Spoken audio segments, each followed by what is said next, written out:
this lesson, we will take a look at the process of a breast biopsy.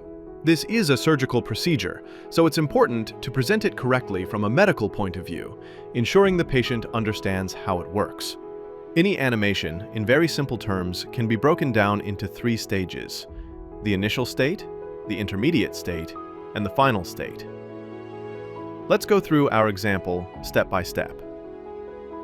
Stage 1. The device with the needle enters the breast. Stage 2.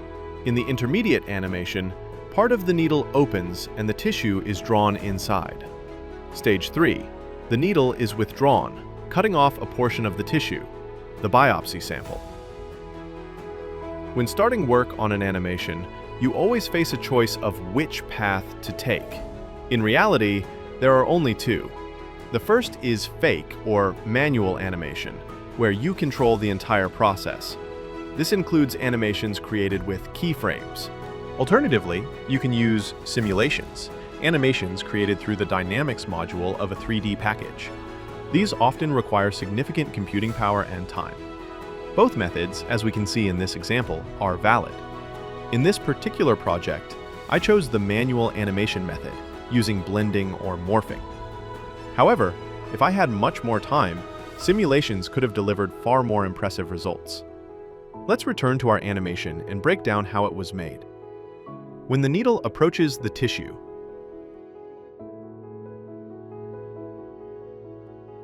when the cutting blade is half open,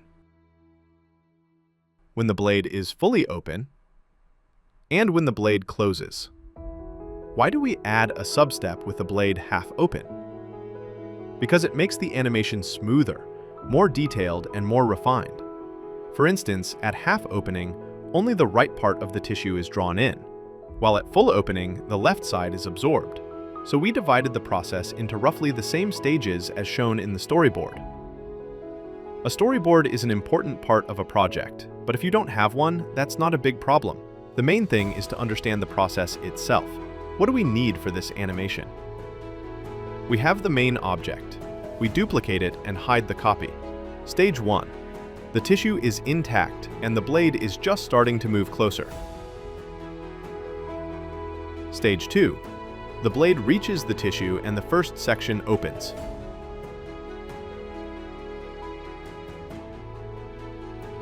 Stage 3.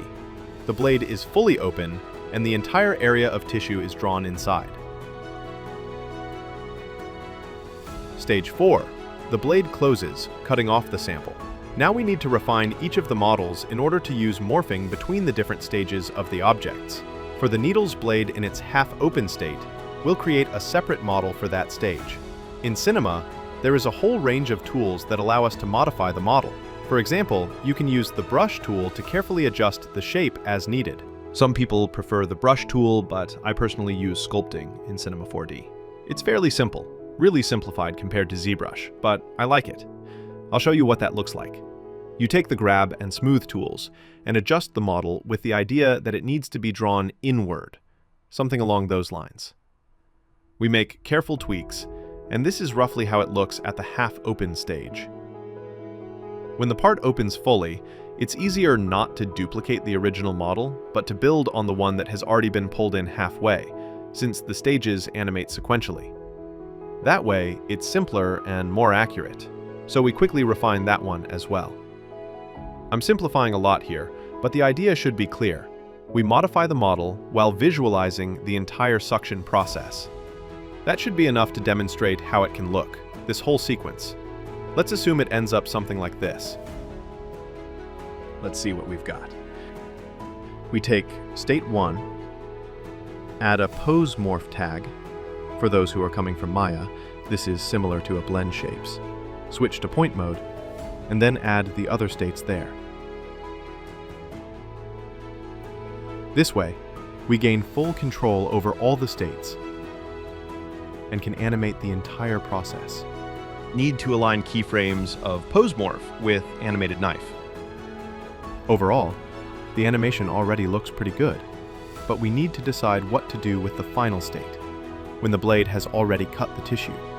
State 4 is a bit more complicated. We won't be using pose morph here. Instead, we'll take the compositing approach because it's much faster and still delivers good results. We cut off the unnecessary part of the tissue. We can use Volume Builder or Boolean tools. Volume Builder looks more interesting to me. Need to adjust some options to use this model in the same level of detail like a reference. A little bit blur, and it looks good to me. Current state to object. Also, we can open sculpting and add a little bit more detail near cutoff so that the cut looks more organic. Smooth, grab, wax, does not matter. Just add some random roughness, because in real nature, hard to find clear lines.